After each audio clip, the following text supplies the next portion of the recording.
قربانی نہ کرنے والوں، نبی پاک صلی اللہ علیہ وسلم کا فرمان سنو، قربانی نہ کرنے پر سخت وعید۔ بسم اللہ الرحمن الرحیم۔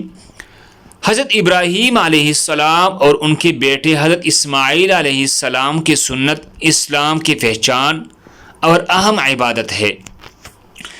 قربانی ہر صاحب استطاعت مسلمان پر واجب اور ضروری ہے، لیکن اس اہم عبادت کی بہت مسائل اور احکام ہے، اور آج کی ویڈیو میں ہم آپ کو علم کی مختلف کتابوں سے قربانی کے بارے میں اہم مسائل بتائیں گے تاکہ ان کی نگرانی رکھی جائے اور تمام مسلمانوں کی قربانی اللہ تعالیٰ کی بارگاہ میں قبول منظور فرمائے۔ سب سے پہلے نبی کریم صلی اللہ علیہ وسلم نے فرمایا، قربانی کے دنوں میں قربانی سے زیادہ کوئی چیز اللہ کو پسند نہیں۔ ان دنوں میں یہ کام سب سے ضروری ہے، اور قربانی کرتے وقت خون کا جو قطرہ زمین پر گرتا ہے تو زمین پر گرنے سے پہلے ہی اللہ تعالیٰ کے ہاں مقبول و منظور ہو جاتا ہے۔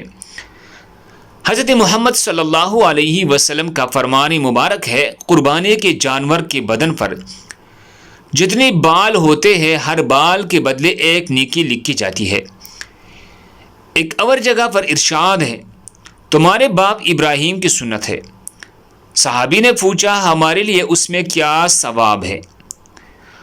آپ نے فرمایا، ایک بال کے عوض ایک نیکی ہے، اور ان کے متعلق یا ان سے ایک بال کے عوض ایک نیکی ہے۔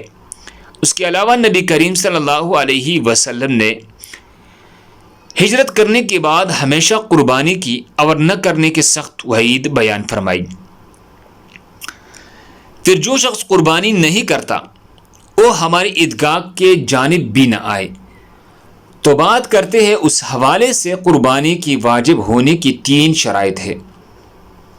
نمبر 1 مسلمان ہونا، نمبر 2 مقیم ہونا، نمبر 3 اور اتنا نصاب کا مالک ہونا جس کی وجہ سے قربانی کا وجود لازم ہو جائے، یا اس کے پاس رہائشی مکان، کھانے پینے کا سامان، استعمال کے کپڑے اور دیگر چیزوں کے استعمال کے علاوہ مال تجارت ہو تو اس پر قربانی واجب ہوگی۔ اس کا کرنا ضروری ہے، اور قربانی کے لیے اس جانور کا ذبح کرنا جس کا اختیار شریعت سے ثابت ہو، وہ عورت جس کے پاس 1 یا 2 تولے سونا اور چاندی یا نقد روپیہ ہو، اس پر بھی قربانی واجب ہوگی۔ اس حوالے سے مفتی حضرات کی جانب سے رجوع کیا جانا چاہیے۔ اور آئیے اب بات کرتے ہیں قربانی کی وقت کے بارے میں۔ قربانی کی عبادت صرف 3 دن ذی الحج کے 10ویں، 11ویں اور 12ویں تاریخ کے ساتھ خاص کیا گیا ہے۔ البتہ پہلے دن قربانی کرنا زیادہ افضل ہے، اور ہم آپ کو بتاتے چلے کہ قربانی کرتے وقت زبان سے نیت کرنا ضروری نہیں، صرف دل ہی میں قربانی کے لیے نیت کر لینا کافی ہے۔ اس کے بعد ذبح کرنے سے پہلے مسنون دعا پڑھنے کا مقصد صرف اور صرف اللہ کی رضا ہو، اور عبادت کا خیال سے ذبح کرے گا۔ گوشت کھانے والوں کو دکھانے کی طرف سے ذبح نہ کرے۔ قربانی اپنے ہاتھ سے ذبح کرے زیادہ افضل ہے۔ اگر خود ذبح نہ کرنا جانتا ہو تو کسی اور سے ذبح کرائے، لیکن ذبح کرتے وقت جانور کے سامنے کھڑا رہے کہ اللہ اکبر کی تلقین کرتا رہے تاکہ ذبح کرنے والا غلطی نہ کرے۔ جانور کو قبلہ رخ لٹا کر ذبح کرنے والا خود بھی قبلہ رخ ہو کر مسنون دعا پڑھے، پھر اللہ کا نام لے کر سنت کے طریقے کے مطابق حلقوم یعنی سانس کی نالی اور خون کی رگیں کاٹ دے۔ ذبح کرتے وقت اس بات کا پورا اہتمام کیا جائے کہ جانور کو کم سے کم تکلیف ہو۔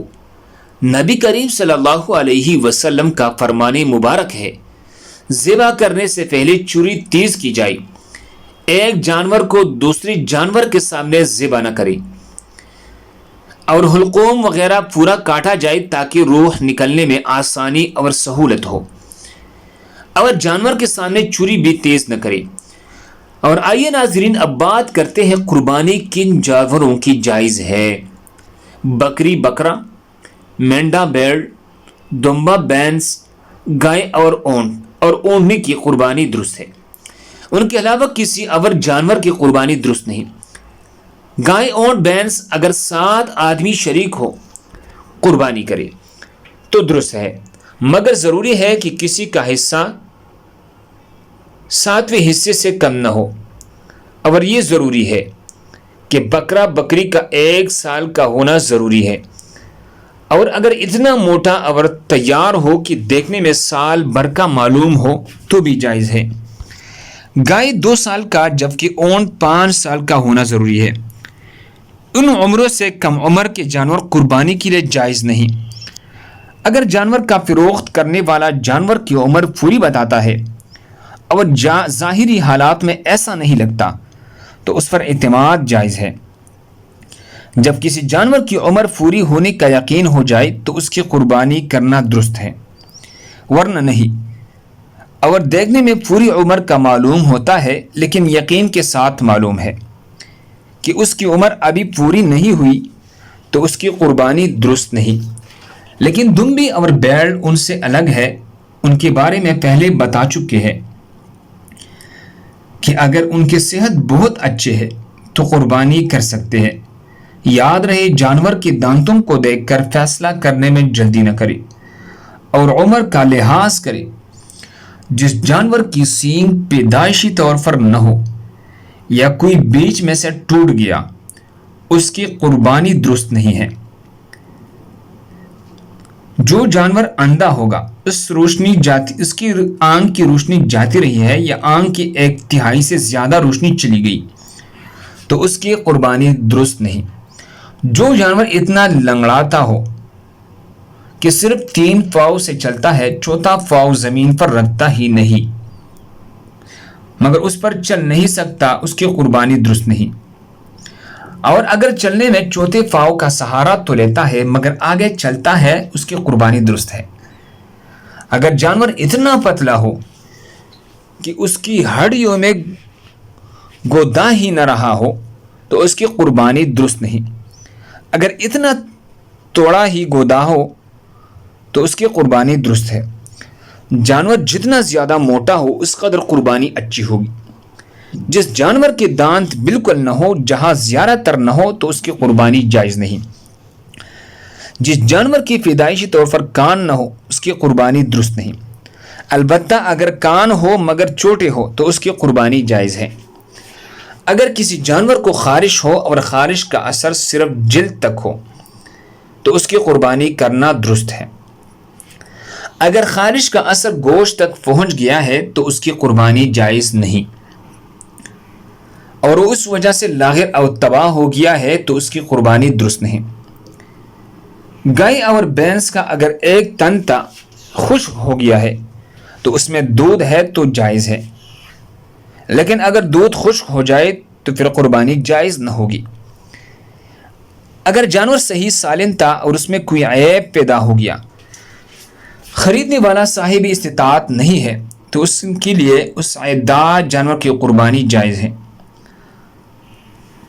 اور اگر صاحب استطاعت ہے تو قربانی کے لیے جانور پھر خریدیں۔ اور اگر قربانی کرنے کے لیے لٹانے لگے تو زخمی ہوا یا اس کی کوئی ٹانگ ٹوٹ گئی یا کوئی دوسرا عیب پیدا ہو گیا یا تو ایسے جانور کی قربانی کرنے میں کوئی حرج نہیں۔ قربانی کے لیے جانور اگر اس میں 7 حصہ دار ہو تو اس کی گوشت کو تول کر تقسیم کیا جاتا ہے۔ ایسی ہی تقسیم نہ کرے، ورنہ کوئی حصہ زیادہ کوئی حصہ کم ہونے کی صورت میں قربانی قبول نہ ہوگی۔ اگر تمام حصہ دار ایک ہی جگہ کھاتے ہیں تو اس صورت میں ضرورت نہیں۔ اگر ایک جانور میں جائز ہے اس میں برابر ہوگی کہ قربانی کی گوشت کے 3 حصے کی جائے، ایک حصہ اپنے اہل و عیال کے لیے اور فقراء و مساکین میں تقسیم کریں، اور جس کے افراد سے زیادہ ہو وہ تمام گوشت خود بھی رکھ سکتا ہے، لیکن تقسیم کا اچھا طریقہ یہ ہے کہ اپنے خرچ کے مطابق نکال کر باقی عزیز اور فقراء میں تقسیم کر دیا جائے۔ اور ان لوگوں کا خیال خاص طور پر رکھنا چاہیے جو قربانی نہیں کر سکتے، اور یہ جو آج کل ادلا بدلی ہوتی ہے کہ یہاں سے ہمارے ہاں گوشت آیا اس کے ہاں ہم بھی پہنچا دیں گے ورنہ نہیں دیں گے۔ غریب اور حاجت مندوں پر نظر نہیں ہوتی. جن کی قربانی ہوتی ہے یہاں گوشت تقسیم کیا جاتا ہے افضل ہے. لیکن اگر کسی مرنے والے نے قربانی کی تلقین پہلے سے کی ہو تو ایسی صورت میں تمام گوشت صدقہ کرنا جائز ہے. اللہ تعالی ہم تمام مسلمانوں کو قربانی صحیح طریقے سے کرنے کی ہمت دے، اصولوں کی پابندی کرنے کی توفیق عطا فرمائے تاکہ ہم قربانی اچھے اور صحیح طریقے سے دے سکیں. اللہ تعالی ہمیں نیک عمل کرنے کی توفیق عطا فرمائے. اللہ تعالی میرے سنانا اور آپ کا سننا قبول و منظور فرمائے. آمین.